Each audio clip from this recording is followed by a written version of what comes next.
एक आवाज़, भयंकर आवाज़ आ गई, कड़क करके आवाज़ आ गई। तो हमने देखा मस्जिद को हिलते हुए, और मैंने फौरी तौर मस्जिद में माइक पकड़ी और मैंने ऐलान कर दिया लोगों को कि फौरी तौर हमें अल्लाह के लिए बचाओ, नहीं तो हम ख़त्म हो गए, या ये पब्लिक को निकालो यहाँ से। जब तक लोग जागे तब तक बहुत सारा मसला बह चुका था, बहुत सारी ज़मीन बह चुकी थी। जब बहुत ज़्यादा रोना आता है, कैसे रहेंगे, और अपने घर देख के भी बहुत ज़्यादा रोना आता है।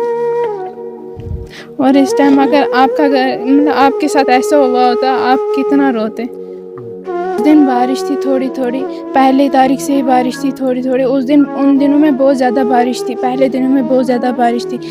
फिर सर अचानक से ये हुआ कि थोड़े थोड़े चीर पड़ने लगे सर। उसके बाद रात को 3:30 बजे से बहुत ज़्यादा आवाज़ें होने लगी। हम घर में ही थे सब, तो पापा और मम्मा उठ के बाहर देखने लगे तो वो चीज़ बढ़ते जा रहे थे। और उसके बाद मम्मा और पापा नीचे रोड में गए, सब चाचू और सब गए थे सर। इन्होंने देखा ये बहुत ज़्यादा नीचे मतलब जा रही थी, ज़मीन सब जा रही थी, ऊपर से भी आ रहे थे, पत्थर भी आ रहे थे, इधर पे बहुत ज़्यादा क्रैक हो रहा था। फिर मम्मा और पापा उठे, महाशाल को निकाल दिया था, और हम घर पे ही थे, सामान सब कुछ घर में ही था सर। हम निकल गए, उसके बाद हमें उधर आगे हम चला गए उधर जहाँ पे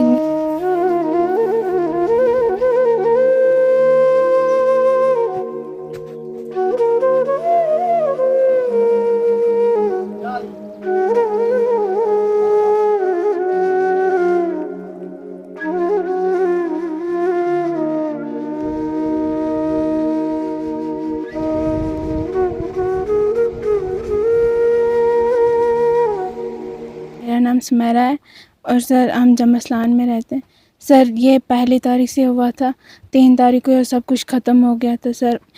मेरे बाप ने एक एक पैसा करके ये घर बनाया था, 2-4 साल हो गए सर घर बनाए हुए, और इतना कुछ किया था मेरे बाप ने मजदूरी करके हमारे लिए। और ये ज़मीन भी खिसकने, छोटे छोटे भाई हैं, आज टेंट में रह रहे हैं, कुछ पंचायत घर में रह रहे हैं। हमारी पढ़ाई भी कंप्लीट नहीं हो रही है, हमारी घर के हालात देखो सर, हम कहाँ जाएंगे, हमारी ज़मीन देखो क्या हालात हो गई ज़मीनों में। ये कोई 40 तक होंगे घर सर, सब कुछ ख़त्म हो गया। और भी पूछते हैं सर, बोलते हैं, आते हैं सब, आते हैं इधर पे देखने के लिए सर। उस दिन बारिश थी थोड़ी थोड़ी, पहली तारीख से ही बारिश थी थोड़ी थोड़ी। उन दिनों में बहुत ज़्यादा बारिश थी, पहले दिनों में बहुत ज़्यादा बारिश थी।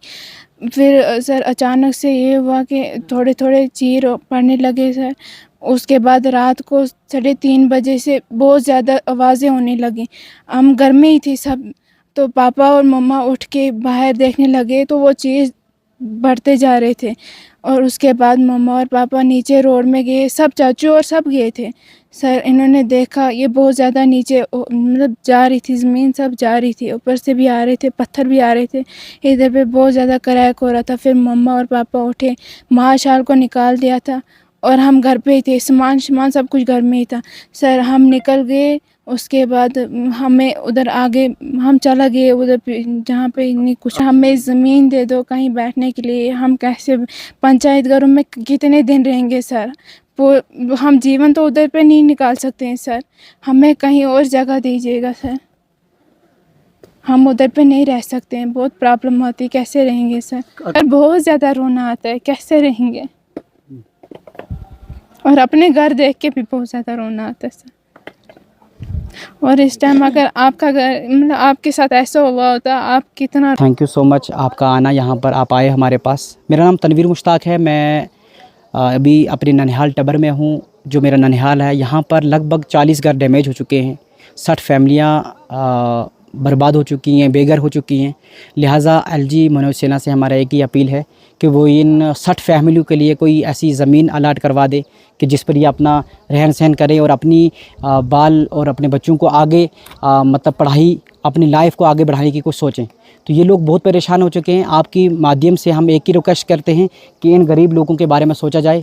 ये लोग अभी इस टाइम जो हैं रोडों पे रह रहे हैं, इनको एक ही इंतज़ार है कि एलजी मनोज सिन्हा कब कोई ऐसा पैकेज बनाए, कोई ऐसी इनके लिए कोई ऐसा जगह अलाट करवा दे कि ये राहत की ज़िंदगी जी सके। जी, मस्जिद यहाँ पर एक शहीद हो चुकी है, मदरसा शहीद हो चुका है, 40 घर यहाँ पर बिल्कुल नेस्तनाबूद, 5 कब्रिस्तान यहाँ पर नेस्तनाबूद हो चुके हैं। तो अभी भी ये ज़मीन अभी भी चल रही है।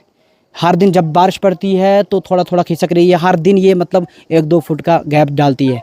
मेरा नाम रोशनदीन है, मैंने यहाँ से 2 बार इलेक्शन लड़ी है पंचायत की, और सर मैं यहाँ का वार्ड मेंबर भी हूँ। यहाँ पर मसला हुआ 4 तारीख की सुबह 4 बजे, यहाँ पे जब ये मकान गिरे, यहाँ पे जब ये स्लाइड आई तो सर इसमें 40 घर से 45 घर हैं। अभी तक तो 36 घर जो हैं वो तो ख़त्म हो गए हैं, दफन हो गए हैं सारे। एक मस्जिद और एक मदरसा दफन हो चुका है। तो इसके बाद माल वगैरह जो मवेशी था वो तो ख़त्म ही हो गया। बाकी जो थोड़ा बहुत सामान था खाने पीने का वो जल्दबाजी में कुछ लोगों ने निकाला यहाँ से, पुलिस वगैरह पढ़ के।